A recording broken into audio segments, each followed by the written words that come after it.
Puisse la France de demain ne jamais l'oublier. Puisse la France de demain ne jamais l'oublier.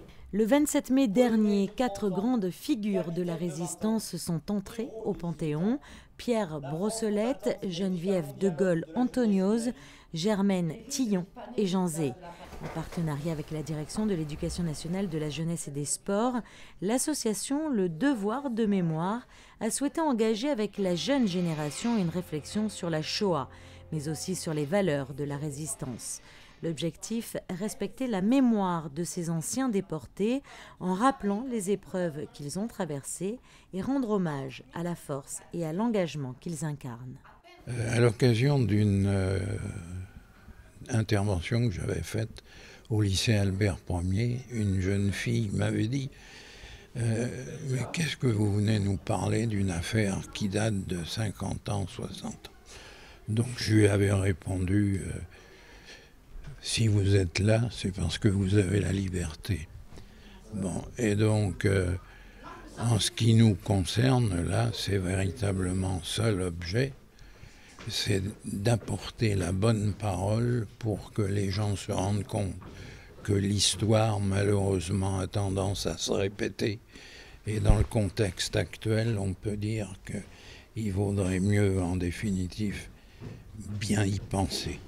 Une femme déportée avec sa robe rayée et son foulard est adossée sur lui. Sous le triangle marqué d'un F, j'ai dessiné le matricule. 11 élèves de seconde et de première en option théâtre du lycée Albert Ier ont donc rendu hommage à ces illustres résistants en les faisant revivre à travers des lectures extraites de leurs œuvres. Quand on voit ce qu'ils ont écrit, par exemple, quand ils ont écrit des pièces humoristiques alors qu'ils étaient dans les camps de concentration, on se dit que ils arrivent à toujours voir le côté positif des choses et ça nous donne envie aussi de sourire, d'être heureux.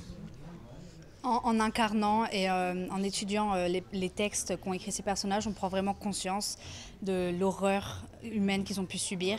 Et le fait de les incarner et de lire à voix haute leurs textes, on prend vraiment conscience qu'il faut s'engager, il faut lutter et il ne faut jamais baisser les bras. Même après être sorti des camps, Geneviève de Gaulle, par exemple, a continué à s'engager jusqu'à sa mort. Elle est centenaire, donc ça ne tue pas, il faut être fort. C'est vrai qu'ils ont 15-16 ans et que les personnages qu'ils incarnent ont entre 20 pour Geneviève de Gaulle qui a 20 ans quand elle s'engage, jusqu'à 40 ans pour Pierre Brossolette. Donc c'est vrai qu'ils n'ont pas l'âge des personnages qu'ils incarnent. On a un petit peu contourné la difficulté lors du premier tableau où en fait chacun dit des phrases des 4 personnages de façon indifférenciée.